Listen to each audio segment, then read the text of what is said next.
When something is important enough, you do it even if the odds are not in your favor. Some people don't like change, but you need to embrace change if the alternative is disaster. If something's important enough, you should try, even if the probable outcome is failure. If you get up in the morning and think the future is going to be better, it is a bright day. Otherwise, it's not. I think you should always bear in mind that entropy is not on your side. I'd rather be optimistic and wrong than pessimistic and right. Patience is a virtue, and I'm learning patience. It's a tough lesson. People should pursue what they're passionate about. That will make them happier than pretty much anything else. People work better when they know what the goal is and why. It's important that people look forward to coming to work in the morning and enjoy working. I think it matters whether someone has a good heart. I think that's the single best piece of advice. Constantly think about how you could be doing things better and questioning yourself. Really, the only thing that makes sense is to strive for greater collective enlightenment.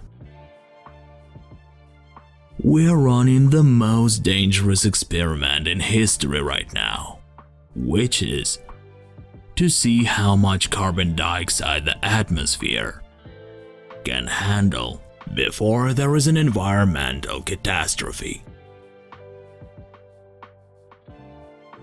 I will never be happy without having someone. Going to sleep alone kills me. There is a silly notion that failure is not an option at NASA. Failure is an option here. If things are not failing, you are not innovating enough. Any product that needs a manual to work is broken.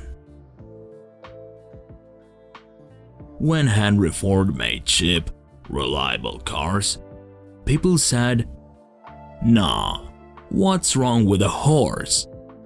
That was a huge bet he made, and it worked. It's very important to like the people you work with, otherwise, your job is going to be quite miserable. I say something, and then it usually happens. Maybe not on schedule, but it usually happens. The value of beauty and inspiration is very much underrated, no question. But I want to be clear. I'm not trying to be anyone's savior. I'm just trying to think about the future and not be sad. I wouldn't say I have a lack of fear. In fact, I'd like my fear emotion to be less, because it's very distracting and fries my nervous system. If humanity doesn't land on Mars in my lifetime, I would be very disappointed.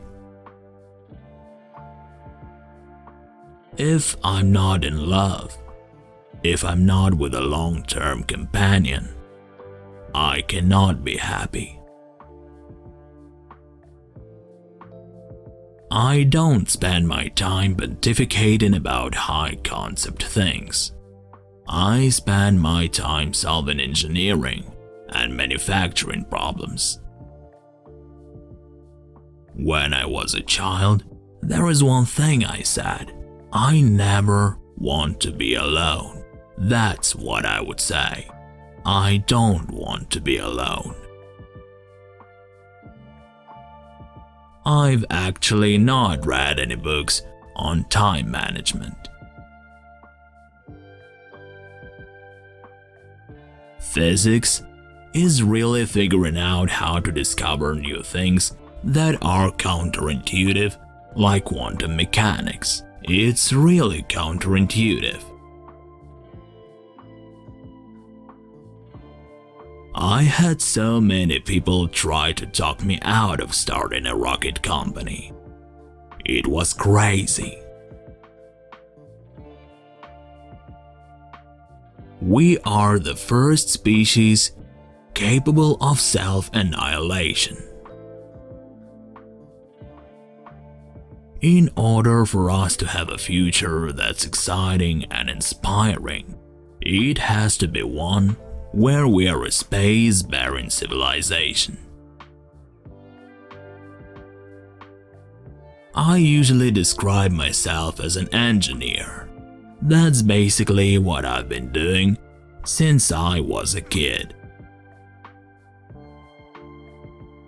I just want to retire before I go senile, because if I don't retire before I go senile, then I'll do more damage than good at this point.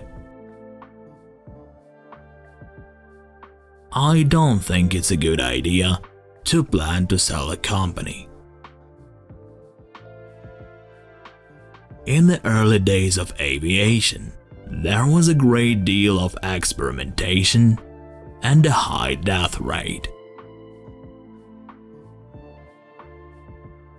Government isn't that good at rapid advancement of technology.